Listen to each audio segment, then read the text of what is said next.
भारतीय cricket team की कहानी वर्ष 2000s संघर्ष से बदलाव तक। वर्ष 2000 भारतीय क्रिकेट इतिहास में एक ऐसा मोड़ था जहां से सब कुछ बदलने लगा। ये वर्ष एक तरफ जहां विवादों और निराशा से भरा था, वहीं दूसरी ओर इसी साल से भारतीय क्रिकेट का पुनर्निर्माण भी शुरू हुआ। एक तरफ भ्रष्टाचार के काले बादल थे, तो दूसरी तरफ एक नए युग की शुरुआत भी हुई। ये कहानी सिर्फ एक साल की नहीं, बल्कि एक युगांत की शुरुआत की कहानी है, जिसमें भारतीय क्रिकेट ने अपने अंदर छिपी शक्तियों को पहचाना और एक नए आत्मबल के साथ दुनिया को चुनौती देना शुरू किया। पृष्ठभूमि: नेसी के दशक का अंत और डेटिस की शुरुआत। 1990s के दशक में भारतीय क्रिकेट में कई दिग्गज खिलाड़ी थे। सचिन तेंदुलकर, मोहम्मद अजहरुद्दीन, अनिल कुंबले, राहुल द्रविड़, सौरव गांगुली और विनोद कांबली जैसे नामों ने क्रिकेट को नई ऊंचाइयां दी। परंतु जैसे जैसे दशक का अंत हुआ, भारतीय क्रिकेट में अनिश्चितता और गिरावट दिखाई देने लगी। कई बार टीम के अंदर की राजनीति, चयन में पक्षपात के आरोप और सबसे बड़ा मैच फिक्सिंग का साया, इन सब ने भारतीय क्रिकेट की साख को चोट पहुंचाई। मैच फिक्सिंग स्कैंडल, भारतीय क्रिकेट का काला अध्याय। वर्ष 2000 की सबसे बड़ी और दुर्भाग्यपूर्ण घटना थी मैच फिक्सिंग स्कैंडल, जिसने विश्व क्रिकेट को झकझोर कर रख दिया। इसकी शुरुआत तब हुई जब दक्षिण अफ्रीका के कप्तान हैंसी क्रोनिए पर फिक्सिंग के आरोप लगे। जांच के दौरान उन्होंने ये स्वीकार किया कि उन्होंने सट्टेबाजों से पैसे लिए और मैचों को प्रभावित करने का प्रयास किया। इस मामले की छानबीन जब भारत तक पहुंची, तो कई चौंकाने वाले नाम सामने आए। मोहम्मद अजहरुद्दीन, जो उस समय तक भारतीय क्रिकेट के प्रमुख खिलाड़ियों में गिने जाते थे, पर भी आरोप लगे। अजहरुद्दीन ने शुरुआत में इन आरोपों को खारिज किया, लेकिन बाद में बीसीसीआई द्वारा नियुक्त जांच समिति ने उन्हें दोषी पाया। अजय जडेजा, मनोज प्रभाकर और कुछ अन्य खिलाड़ियों के नाम भी सामने आए। अजहर और जडेजा पर बाद में क्रिकेट खेलने पर प्रतिबंध लगा दिया गया।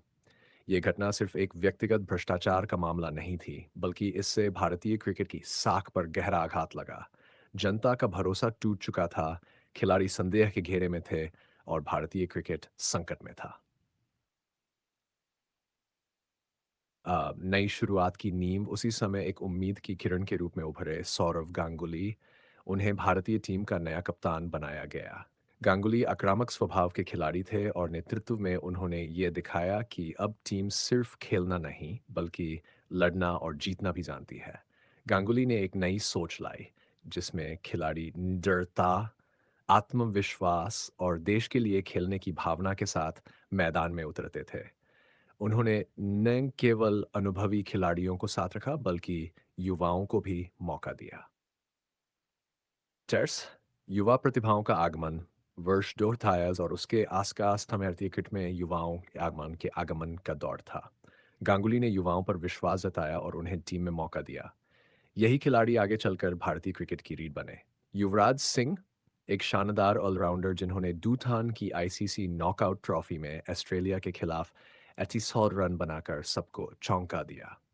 जहीर खान, बाएं हाथ के तेज गेंदबाज जिन्होंने नई ऊर्जा और धार भारतीय गेंदबाजी में जोड़ी। हरभजन सिंह, एफ स्पिनर जिन्होंने बाद में ऑस्ट्रेलिया के खिलाफ 2001 में ऐतिहासिक हैट्रिक ली। वीरेंद्र सहवाग, आक्रामक ओपनर जो आगे चलकर टेस्ट क्रिकेट को भी नया आयाम देने वाले बने। इन खिलाड़ियों ने भारतीय टीम को एक नई दिशा दी और देश में क्रिकेट को फिर से सम्मान दिलाया। हालांकि टीम में नए जोश और नेतृत्व के बावजूद वर्ष 2000 में भारतीय टीम का प्रदर्शन विदेशी सरजमी पर विशेष अच्छा नहीं रहा। भारत ने इनिस्टैन से नाइस 2000 में ऑस्ट्रेलिया का दौरा किया और 3 टेस्ट मैचों की श्रृंखला में 3-0 से हार का सामना किया। ये हार दर्दनाक थी, लेकिन गांगुली के नेतृत्व में टीम ने आत्ममंथन किया और खुद को सुधारने की ठानी। घरेलू जीतें और आत्मविश्वास वास। वर्ष 2000 में भारतीय टीम ने घरेलू श्रृंखलाओं में बेहतर प्रदर्शन शुरू किया। जिम्बाब्वे और दक्षिण अफ्रीका के खिलाफ भारत ने अच्छा प्रदर्शन किया। इन जीतों ने भारत टीम में आत्मविश्वास लौटाया और यह स्पष्ट हो गया कि अब एक नई टीम बन रही है जो भविष्य में किसी से भी मुकाबला कर सकती है। बीसीसीआई और प्रशासनिक बदलाव। मैच फिक्सिंग की घटनाओं ने बीसीसीआई को भी झकझोर कर रख दिया। बोर्ड ने प्रशासनिक स्तर पर भी कुछ बदलाव किए। खिलाड़ियों की निगरानी बढ़ाई गई, कोड ऑफ कंडक्ट लागू किया गया और सख्ती से नियम बनाए गए। बीसीसीआई अब केवल आयोजक संस्था नहीं रही, बल्कि वह एक अनुशासित संरचना बनाने में जुट गई। सचिन तेंदुलकर का योगदान। हालांकि गांगुली कप्तान बने, लेकिन सचिन तेंदुलकर की भूमिका इस वर्ष भी बेहद महत्वपूर्ण रही। उन्होंने कई मैचों में अहम पारियां खेली और युवाओं के लिए आदर्श बने रहे। उस दौर में जब भारतीय क्रिकेट अनिश्चितता के दौर से गुजर रहा था, सचिन एक स्थिर स्तंभ की तरह टीम में खड़े रहे। निष्कर्ष। वर्ष 2000 भारतीय क्रिकेट के लिए परिवर्तन और पुनर्निर्माण का वर्ष था। यह वह समय था जब भारतीय क्रिकेट ने अपनी गलतियों से सबक लिया, गिरे हुए आत्मविश्वास को दोबारा हासिल किया और एक नई दिशा में कदम बढ़ाया। गांगुली की कप्तानी, युवाओं का आगमन और अनुभवियों का मार्गदर्शन, इन सब ने मिलकर एक ऐसी टीम बनाई जिसने अगले दशक में इतिहास रच दिया। यही टीम आगे चलकर 2001 में ऑस्ट्रेलिया को हराती है, 2003 का वर्ल्ड कप फाइनल खेलती है और 2011 में वर्ल्ड चैंपियन बनती है। लेकिन इस सुनहरे सफ़र की शुरुआत वर्ष 2000 के संघर्ष और